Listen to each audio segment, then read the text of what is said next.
আমর সর্বশেষ গুনার বোঝা নিয়ে চলে গেছেন, গুনার বোঝা নিয়ে চলে গেছেন। দুনিয়াতে গুনার কাফারা মোচনের কোনো বন্দোবস্ত হয়নি, ব্যবস্থা হয়নি। যেগুলি আলোচনা করলাম 8 নম্বর পয়েন্ট পর্যন্ত কিন্তু দুনিয়ার কাজ, তাই না? 5 ওয়াক্ত সালাত পর্যন্ত। 9 নম্বরে কি ছিল? হাসরের মাঠে রাসূলুল্লাহ সাল্লাল্লাহু আলাইহি ওয়াসাল্লামের সুপারিশ। ওটাও নসিব হলো না, বদনসিব ধরেন, ওটাও নসিব হলো, নবী সাল্লাল্লাহু আলাইহি ওয়াসাল্লাম শাফাআতও পেলেন না। তাইলে গুনার বোঝা যে কাবিরা গুনাহ আছে, জাহান্নামে যেতে হবে। এখন আর একটা ওসিলা আছে, সুবহানাল্লাহ, আর একটি মাধ্যম আছে, লাস্ট মাধ্যম, শেষ রুটি।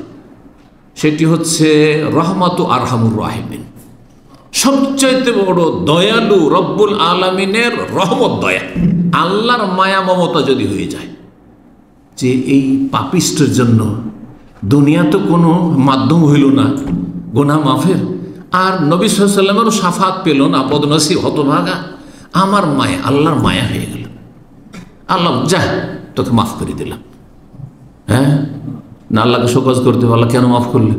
আল্লাহ আপনার নিয়ে দিয়েছেন, আল্লাহ নিজের দিচ্ছেন, আর রহমুর রাহিমিন তিনি। কথা বোঝা গেছে কিনা? জি, আপনার হক, আপনার প্রাপ্য আপনি পেয়েছেন কিনা এটা দেখার বিষয়। জি, এই মর্মে হাদিস শোনেন। হাদিস সুপারিশের লম্বা হাদিসের একটা অংশ। আল্লাহ তাআলা বলবেন শাফাআতুল মালায়েকা, ফেরেশতারাও সুপারিশ করেছে, যার জন্য করেছে। ফেরেশতার সুপারিশ অনেকে পেয়েছে। ওয়াশাফান নবী, নবীরাও সুপারিশ করেছে যারা পাওয়ার পেয়েছে। ওয়াশাফাল মুমিন, মুসলিম, আলেম, ওলামা, আল্লাহর নেক বান্দা, তারাও সুপারিশ করেছে, সীমিত তাদেরও সুপারিশ, হ্যাঁ, বিভিন্ন সুপারিশ। ওয়ালাম ইয়াবকা ইল্লা আরহামুর রাহিমিন, এখন এক সত্তাই বাকি আছেন, তিনি হচ্ছেন সমস্ত দয়ালুদের মহান দয়ালু, আরহামুর রাহিমিন। আল্লাহু আকবার। ফায়াকবিজু কবজাতা মিনান নার, জাহান্নামের আগুনে চলে গেছে কাবিরা গুনার কারণে, চোর ডাকাত আর বিভিন্ন পাপী সব জাহান্নামে জ্বলছে। আল্লাহ এক মুষ্টি তার মুষ্টি দ্বারা নেবেন। আল্লাহ রাব্বুল আলামিন, আল্লাহর মুষ্টি আল্লাহর মতো, আল্লাহর হাত আল্লাহর মতো, আল্লাহ নেবেন, আল্লাহর মুষ্টি নেবেন। কোনখান থেকে নেবেন? এই জাহান্নামে যেসব জাহান্নামীগুলো জ্বলছে, ফায়ুখরিজু মিনহা কওমান, এমন এক জাতিকে, এমন এক ক্যাটাগরির পাপিষ্টদেরকে, জাহান্নামীদেরকে আল্লাহ বের করবেন তার মুষ্টিতে নিয়ে। লাম ইয়ামালু খায়রান কাত্তু, কখনো ভালো কাজ করেনি, ভালো কাজ করেনি, কিন্তু ঈমান ভঙ্গ করেনি, কাফের নয়, ঈমান ভঙ্গকারী নয়। ঈমান ভঙ্গের যে 10টি মুখ্য কারণ সেগুলি তার মধ্যে ছিল, ঈমানটা ছিল, কিন্তু করছি ভয় ভীতি মাঝে মাঝে হয়, আর একটু অনুতপ্ত হয়, কিন্তু আমল করেনি কিছু। লাম ইয়ামালু খায়রান কাত্তু কাদ আদু হুমামান, জাহান্নামে জ্বলে জ্বলে তারা কয়লা হয়ে গেছে। আল্লাহু আকবার। ফায়ুলকিহিম, আল্লাহ যে উঠাবেন, উঠিয়ে ফিন্নাহারিন ফি আফওয়াহ, জান্নাতের দরজার কাছে একটি নহরে নিক্ষেপ করে ফেলে দেবেন, এই কয়লার মতো মানুষগুলোকে ফেলে দেবেন, যেটার নাম হচ্ছে নাহরুল হায়াত। এই নাহরুল হায়াতকে আমাদের দেশে ফার্সি ভাষা বলে আবে হায়াত। এটা আবে হায়াত ঔষধি আছে বা তেল আছে, জানেন না? ইন্ডিয়া বাংলাদেশে একটা তেল পাওয়া যায়, ওটার নাম কি?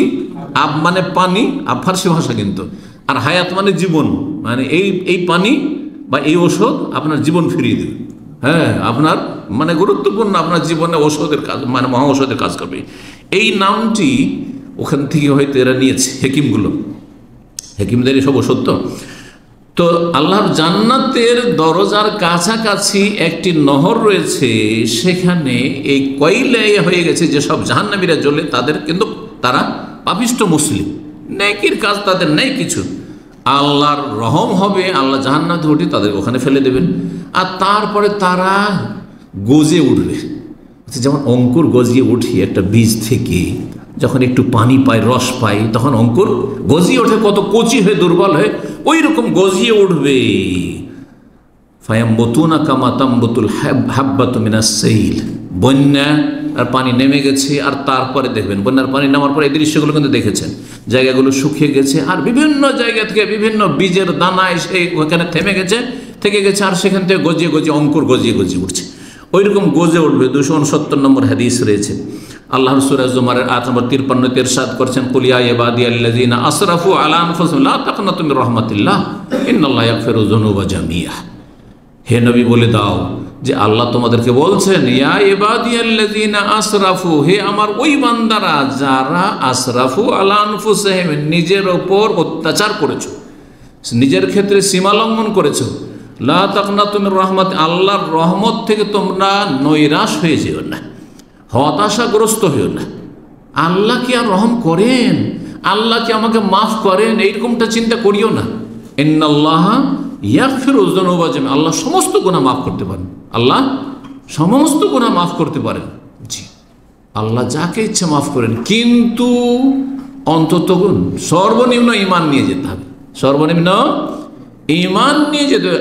আখিরাতে কাফেরের জন্য, ঈমানবিহীন কারোর জন্য কোনো রকমের আল্লাহর রহমত নেই, এটা সবসময় আমাদেরকে মনে রাখতে হবে। আল্লাহ রাব্বুল আলামিন, লা তাকনাতু মির রাহমাতিল্লাহ ইন্নাল্লাহা ইয়াগফিরুয যুনুবা জামিআ ইন্নাহু হুয়াল গফুরুর রহিম, আল্লাহ হচ্ছেন গফুর, বড় মার্জনাকারী এবং বড়ই দয়ালু।